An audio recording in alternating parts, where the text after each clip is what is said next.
Hello दोस्तों, good morning. स्वागत है एक बार फिर से आप सभी का सलोनी क्वेस्ट में। साथियों, आज है 24 जून और आज की वीडियो में हम लोग बात करने वाले हैं 24 जून 2025 के most important daily current affairs के क्वेश्चन के बारे में। 24 जून को, जैसे कि हम 23 जून को अगर बता दें तो अंतर्राष्ट्रीय ओलंपिक दिवस मनाया जाता है, तो इसलिए अंतर्राष्ट्रीय ओलंपिक दिवस भी आप याद रखिएगा। महत्वपूर्ण दिवस होता है, पूछा जाता है क्वेश्चन। सबसे पहले अगर चलिए हम लोग स्टार्ट करते हैं। अब हमारा आज का पहला क्वेश्चन है, हाल ही में अंतर्राष्ट्रीय ओलंपिक दिवस कब मनाया गया? ये आपको बता दें, अंतर्राष्ट्रीय ओलंपिक दिवस है, यानी 23 जून को अंतर्राष्ट्रीय ओलंपिक दिवस 23 जून को ही इसलिए मनाया जाता है क्योंकि 23 जून को ही 1894 में, ध्यान रखना है आपको, ये 1894 में 23 जून को ही IOC की स्थापना हुई थी, इंटरनेशनल ओलंपिक कमेटी की स्थापना हुई थी।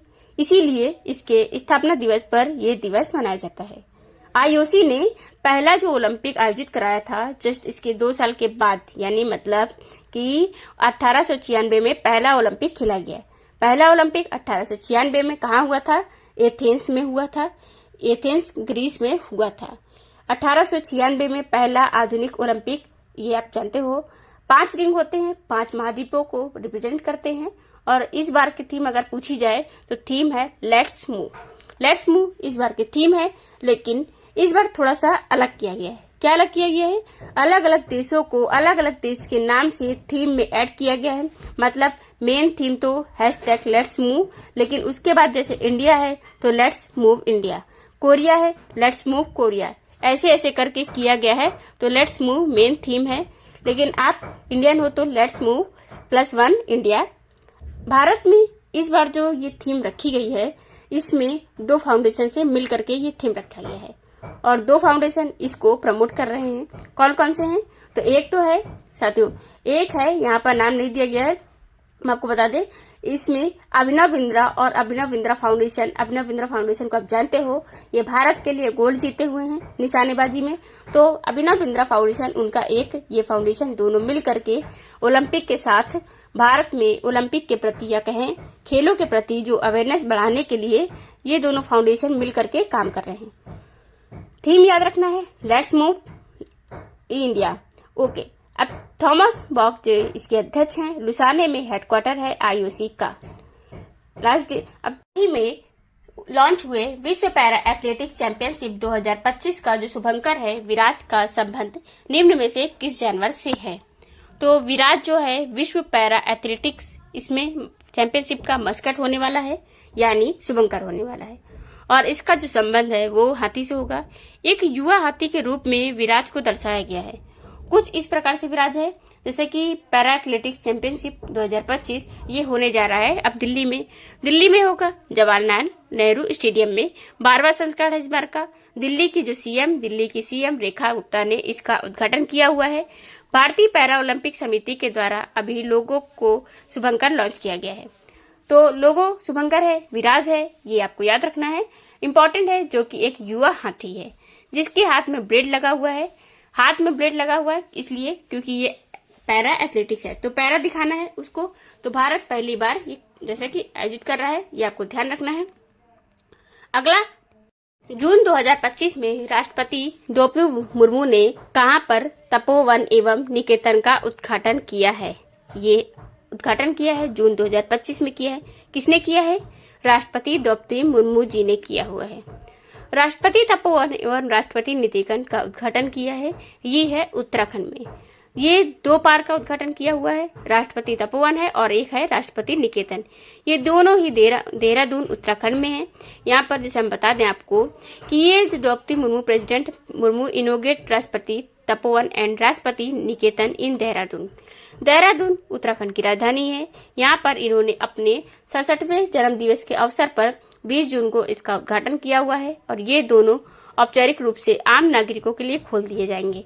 ये दोनों ही पार्क, खास बात इसमें क्या होती है, ये दोनों जो पार्क हैं ये शुद्ध शून्य उत्सर्जन वाले हैं, 0 कार्बन वाले हैं, मतलब कार्बन एमिशन वाले हैं। अब यहाँ पर जो चीजें यूज की गई हैं वो कार्बन एमिशन ना करने वाले चीजों का यूज करके किया गया है। राष्ट्रपति तपोवन का जो क्षेत्रफल है 19 एकड़ है, निकेतन का 21 एकड़। क्यूएस वर्ल्ड यूनिवर्सिटी रैंकिंग 2026 में किस भारतीय संस्थान को सर्वश्रेष्ठ भारतीय संस्थान का दर्जा दिया गया है? तो मतलब कि यूएस वर्ल्ड यूनिवर्सिटी जो रैंकिंग आई हुई है उसमें भारत की बात हो रही है। तो भारतीय इंटरव्यूज जो है, उन भारतीय इंटरव्यूज में टॉप पर भारतीय इंस्टीट्यूट कौन सा है? तो उन टॉप में है आईआईटी दिल्ली। आईआईटी दिल्ली भारतीय इंस्टीट्यूट में टॉप पर है, ये ध्यान रहे, भारतीय इंस्टीट्यूट्स में टॉप पर है। ओवरऑल में 123वें स्थान पर है। ओवरऑल में देखा जाए तो क्यूएस वर्ल्ड यूनिवर्सिटी इस बार भारतीयों ने दबदबा मचाया है, थोड़ा मचा मतलब अब परफॉर्मेंस हुआ है हर बार से। तो इस बार देखिए, इंडिया जो hits new Heights and QS ranking with 54 institutes, मतलब इस बार क्यूएस वर्ल्ड यूनिवर्सिटी की जितनी भी रैंकिंग आती है उस यूनिवर्सिटी में 54 यूनिवर्सिटी भारतीय हैं, टोटल 500 का ये लोग जारी करते हैं। तो इनमें से देखिए जैसे कि 54 इंस्टीट्यूट भारत के हैं और इस बार पिछले सभी रिकॉर्ड्स को तोड़ते हुए भारत ज्यादा से ज्यादा इंस्टीट्यूट में हिस्सा लिया हुआ है, जिसमें भारत में टॉप पर है आईआईटी दिल्ली जो कि 123वें स्थान पर है। ओवरऑल है, मतलब टॉप 100 में से कोई भारतीय नहीं है। 129 में बॉम्बे है, इंडिया के दोनों हैं। एमआईटी यानी मेस इंस्टीट्यूट ऑफ टेक्नोलॉजी, ये यूएसए का है, ये हमेशा टॉप पर रहता है। इंपीरियल कॉलेज लंदन ये सेकंड पर है। थर्ड पर है सैनफोर्ड यूनिवर्सिटी। तो ये टॉप 3 हैं। भारत अगर सबसे ज्यादा यूनिवर्सिटी के मामले में बात किया जाए तो सबसे ज्यादा यूनिवर्सिटीज 192 के साथ यूएसए टॉप पर है। यूके यूनाइटेड किंगडम की यूनिवर्सिटी 90 है, सेकंड पर है, और चीन की जो 72 यूनिवर्सिटीज हैं वो तीसरे पर है। भारत के टोटल 54 इंस्टीट्यूट है, इसलिए भारत ओवरऑल में सबसे ज्यादा यूनिवर्सिटीज के मामले में चौथे 30 स्थान पर है। ये चीज आप यहाँ पर भी देख सकते हो। जैसे हम बता दें, अगर सर्वाधिक संस्थान के मामले में भारत चौथे पर है। अब आईए की रिपोर्ट के अनुसार अगर हम आपको बताएं तो तीसरे पर भारत है। ग्लोबल जेंडर गैप इंडेक्स में 131 नंबर पर 131। जलवायु परिवर्तन प्रदर्शन सूचकांक में अगर बात करें तो 10वें नंबर पर, और यूएनडीपी मानव विकास सूचकांक में 130वें पर, विश्व प्रसन्नता सूचकांक में 118वां नंबर पर, एनर्जी ट्रांजैक्शन इंडेक्स मैंने जैसे आपको बता दें कल ही बताया था, एनर्जी ट्रांजैक्शन इंडेक्स में भारत कौन से नंबर पर है? तो इसमें हम लोग हैं 71वें नंबर पर आ चुके हैं, ये भी आपको याद रखना है। ग्लोबल टेररिज्म इंडेक्स में 14 नंबर पर 14 नंबर पर है। मुक्त भूषण सूचकांक में 62 सूचकांक में, तो उसमें भी जैसे कि हम बता दें 24 नंबर पर है। वैश्विक अर्थव्यवस्था रैंकिंग में 5वें पर, ग्लोबल फायर पावर में 4थे पर। अगला, हाल ही में जारी आईईए की रिपोर्ट के अनुसार विद्युत उत्पादन के मामले में भारत किस स्थान पर है? भारत इंटरनेशनल एनर्जी एजेंसी, इसकी एक रिपोर्ट आई है और इसमें ये बताया गया है कि विद्युत के उत्पादन के मामले में जो दुनिया भर के कौन से देश किस स्थान पर है। तो इसमें भारत है तीसरे स्थान पर, और ये आप जैसे हम बता दें पावर जनरेशन के मामले में India records third highest growth in the power generation behind only US and China. हम लोग सिर्फ यूएस और चाइना के पीछे हैं, बाकी दुनिया के तीसरे सबसे ज्यादा पावर जनरेशन वाली कंट्री है। तो ये इंटरनेशनल एनर्जी एजेंसी की रिपोर्ट है, ये जारी करता है और इसको याद रखना है। तेजी से वृद्धि का जो कारण है विभिन्न क्षेत्रों में बढ़ती ऊर्जा की मांग, नवीनीकरण ऊर्जा विशेष रूप से, और सौर ऊर्जा, इन सबको लेकर के जो सरकारी प्रोत्साहन, आप जानते हो सौर ऊर्जा को लेकर के जो पीएम सूर्य घर योजना और सूर्योदय योजना 2 चलती है योजनाएं, ये भी याद रखना है। अभी रिसेंटली हम बता दें कि यह था जैसे जून 2025 में किस देश ने अपनी पहली रीयूजेबल रॉकेट का सफल परीक्षण और लॉन्चिंग लैंडिंग किया? अभी हाल ही में जापान ने जून 2025 में, जापान की एक कंपनी है होंडा कंपनी भारत की नहीं है भाई, ये भारत की हीरो थी। होंडा ने टाई अप किया था। होंडा कंपनी जो है ये रॉकेट यानी स्पेस सेक्टर में भी आ रही है, होंडा का स्पेस प्रोग्राम भी है। तो इसने अपना पहला जो रीयूजेबल रॉकेट का सफल परीक्षण किया है। अब आप जानते हो कि दुनिया में रीयूजेबल का जो कॉन्सेप्ट चल रहा है, क्योंकि अब हम लोग भी इस गोले से निकल करके दूसरे गोले पर भी रहने की चाहत रखेंगे, या फिर मान लो दूसरा गोला ना ही सही अंतरिक्ष की सैर करने की चाहत रखेंगे। तो ऐसे में अंतरिक्ष में सैर कौन कराएगा? जो जाकर के ला करके मतलब लेकर के जाए वापस भी लेके आए, ऐसा नहीं कि वहीं पर छोड़ाए। तो ये ला कर वापस लाने का मतलब है कि आपके पास रीयूजेबल रॉकेट होना चाहिए। रीयूजेबल रॉकेट अभी तक गिने चुने देशों के पास है, जैसे कि यूएसए हो गया, अमेरिका हो गया। भारत विकसित कर रहा है अभी, लेकिन भारत में अभी टाइम लगेगा। और जब इसमें होंडा कंपनी, जो कि जापान की एक बड़ी कंपनी है, इसने एक बड़ा सफल परीक्षण कर लिया है। तो देखो, रियूजेबल रॉकेट का सफल परीक्षण हुआ है। होंडा लॉन्च साइट टाटा उनने जापान से की है। अब ये 6.3 मीटर की इसकी लंबाई है रॉकेट की। अमेरिका और चीन के बाद बाहर पहली बार किस कंपनी द्वारा दोबारा रियूजेबल रॉकेट का सफल परीक्षण हुआ है? ये जापान के द्वारा किया गया है। हाल ही में किस पत्रिका ने the champion of digital media award south Asia 2025 जीता? The champion of digital media award south Asia, ये अवार्ड जीता है द हिंदू ने। द हिंदू आप जानते हो भारत का सबसे पुराना और सबसे प्रतिष्ठित अखबारों में से एक है।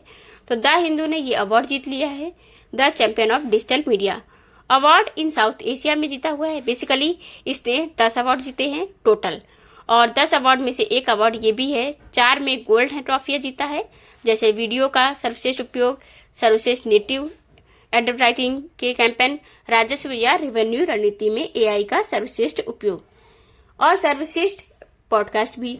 हालांकि आपको इनमें से कोई भी, जैसे जो स्टूडियो के बारे में अगर बता दे तो आपको पता नहीं होगा शायद, लेकिन खैर पहुंच है भाई, तो इसलिए ये जीत गए हैं। World association of news publishers द्वारा ये अवार्ड दिया गया है द हिंदू को। द हिंदू के बारे में अगर एक चीज याद आता है कि द हिंदू ये पहला अखबार था इंटरनेट पर अपलोड होने वाला, पहला अखबार था। ये न्यूज़पेपर है जो पहली बार इंटरनेट में अपलोड किया गया था, मतलब इंटरनेट पर आने वाला है। तो ये क्या है, मोस्ट इंपोर्टेंट हो सकता है क्वेश्चन, क्योंकि ये क्वेश्चन पूछा भी जाता है। इंडिया का पहला न्यूज़पेपर है। अब अगला क्वेश्चन है, जून 2025 में किसको निपॉन कोई इंडिया एनकेआई का नया प्रबंध निदेशक नियुक्त किया गया है? तो निदेशक कौन बना है? तो ये बन गए हैं पहले भारतीय प्रबंधक निदेशक जी संपत कुमार। जी संपत कुमार को प्रबंध निदेशक बनाया गया है, और ये पहले भारतीय बने हैं। और कटसुया फुकासाकू ये बने हैं अध्यक्ष, ये भी याद रखना है, ये बने हैं अध्यक्ष। और ये मैनेजिंग डायरेक्टर, जैसे कि अब क्योंकि ये पहले भारतीय हैं इसलिए इनका नाम ज्यादा आ रहा है, जैसा कि संपत कुमार यही हैं। और संपत कुमार ये जो आर्या मूवी वाले संपत नहीं है, ये हैं वाले संपत कुमार एमडी बने हैं। और कटसुया प्रकाश फुकासाकू जो है नए अध्यक्ष बने हुए हैं। भारतीय प्रौद्योगिकी संस्थान के बीएचयू के पूर्व छात्र हैं। 35 साल उससे ज्यादा का अनुभव है इनको। निपॉन कोई इंडिया की अगर बात करें, 2008 में ये कंपनी स्थापित हुई थी। मुख्यालय इसका नई दिल्ली में है।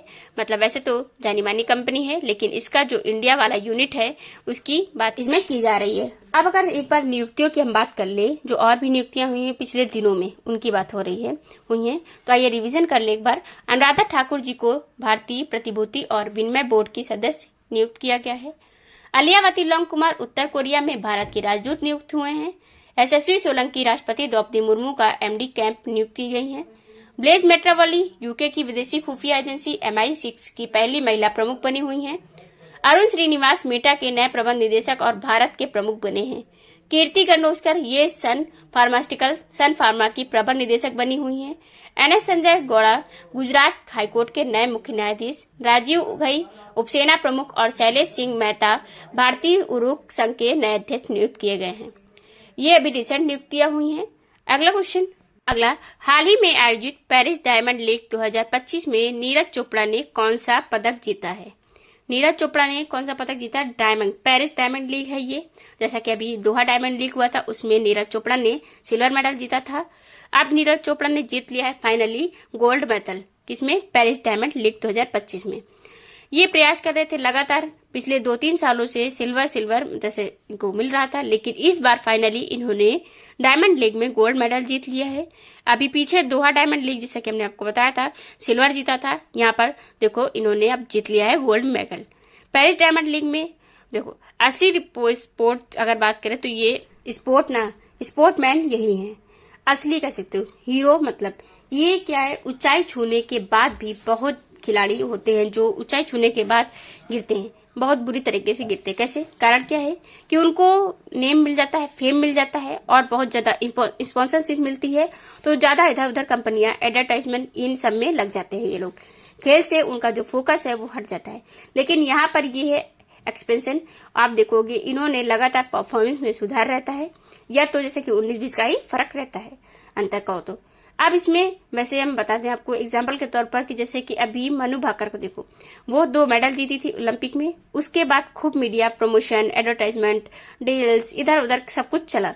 अभी एक इवेंट हुआ था जिसमें उसमें 10वें नंबर पर आई थी। वो कहा ओलंपिक की विजेता 2 मेडल ओलंपिक में जीती हुई और 10वें नंबर पर आई, क्वालिफाई भी नहीं कर पाई। तो ये होता है। लेकिन नीरज चोपड़ा को अगर आप देखोगे तो लगातार बंदे में सुधार रहता है, कंपटीशन में बना रहता है। तो ये होना चाहिए खिलाड़ियों को। खास करके अगर बात करें तो इन्होंने 88.16 मीटर का थ्रो करके पहला स्थान हासिल किया है पेरिस डायमंड लीग में।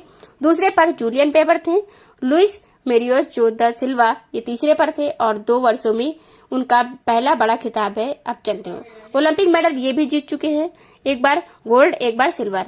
तो पिछली बार अगर वाला सिल्वर था और इससे पहले वाला टोक्यो ओलंपिक वाला गोल्ड जीता था इन्होंने।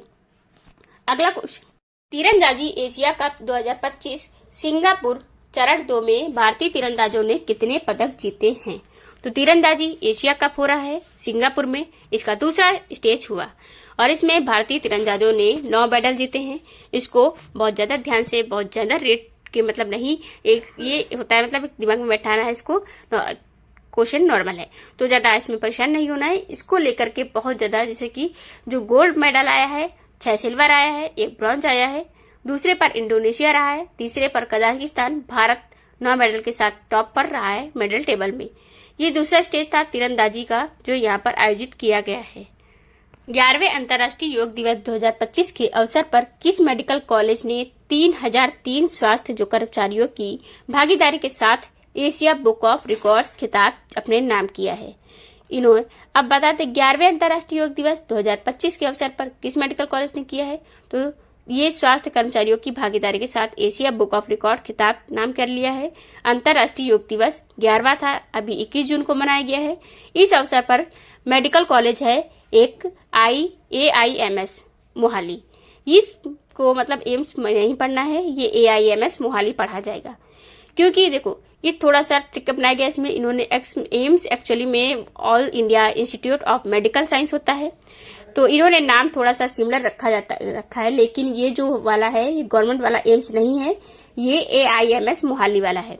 तो AIMS मोहाली जो है इसने सबसे ज्यादा मात्रा में योगा करवा करके एक नया रिकॉर्ड बनाया है अपने कर्मचारियों को। मतलब 3003 स्वास्थ्य कर्मचारियों इनके एक साथ इकट्ठा हुए और योग दिवस पर योग, इसलिए एशिया बुक ऑफ रिकॉर्ड्स में इनका नाम आ गया है। इस यूनिवर्सिटी का पूरा नाम है doctor Bhimrao Ambedkar state institute of medical sciences Mohali. कहीं पर भी आपको ये AIMS लग रहा है, जैसे कि यहाँ से आप ले लो कि होम यहाँ पे अंबेडकर और उसके बाद फिर AIMS मतलब इंस्टीट्यूट ऑफ मेडिकल साइंसेस के लिए होगा। तो ये फिलहाल वो वाला एम्स नहीं है, ऑल इंडिया इंस्टीट्यूट वाला ऑफ मैनेजमेंट वाला है। ये आपको ध्यान रखना है। PGI चंडीगढ़ ये पिछली बार 1924 स्वास्थ्य कर्मियों के साथ रिकॉर्ड बनाई थी, इस बार रिकॉर्ड आया है इसके नाम। अब